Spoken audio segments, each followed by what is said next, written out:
Rafael John Lal, National Coordinator of the Cuban Medical Brigade in TNT, Dr. Orlando Lázaro Díaz Gómez is assuring the public that Cuba is willing to provide medical professionals when the Couva Hospital and Multi-Training Center is opened.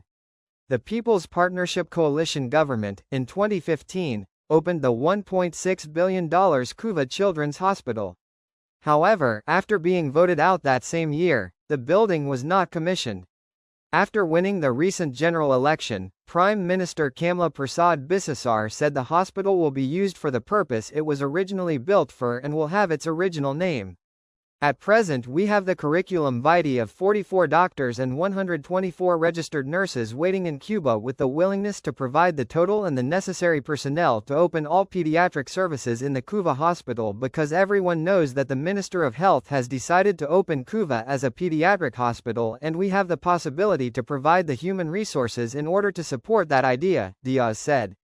He spoke at a webinar entitled Cuban Medical Cooperation Under Threat, a Caribbean response hosted by the Cipriani College of Labor and Cooperative Studies, Valsane. He said in July 2003, the Cuban and TNT governments signed an agreement that paved the way for medical cooperation between the two countries.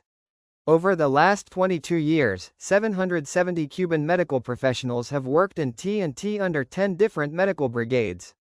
At present, there are Cuban 96 medical professionals in TNT, 8 doctors and 88 nurses.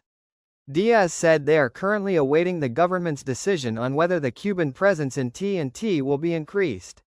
He also gave statistics about how the Cuban Medical Brigade has impacted the lives of TNT nationals. There have been more than 700 medical consultations, more than 15,000 surgical interventions, more than 6,000 lives have been saved. More than 10 million nursing procedures that include more than 45,000 cures and more than 40,000 doses of vaccine have been applied. On his visit to the Caribbean in March, U.S. Secretary of State Marco Rubio, who is the son of Cuban immigrants, accused the Cuban government of employing Cuban medical professionals using forced labor in their overseas missions. Diaz defended the work of Cuban doctors and nurses in TNT and globally, saying that they are well trained and abide by the labor laws in the countries where they work.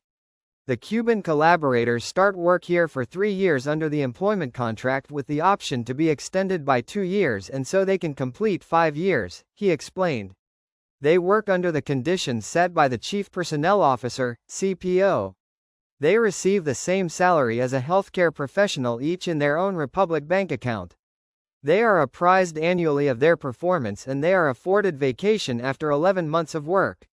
Cuban ambassador to TNT Gustavo Vélez Olivares, who also spoke at the event, also repudiated claims by the U.S. government that the Cuban Medical Work Program violates human rights. The presence of the Cuban Medical Brigade in the Caribbean has been on one of the main components of the bilateral relations with the CARICOM countries. Cuba does not export doctors, we offer our services.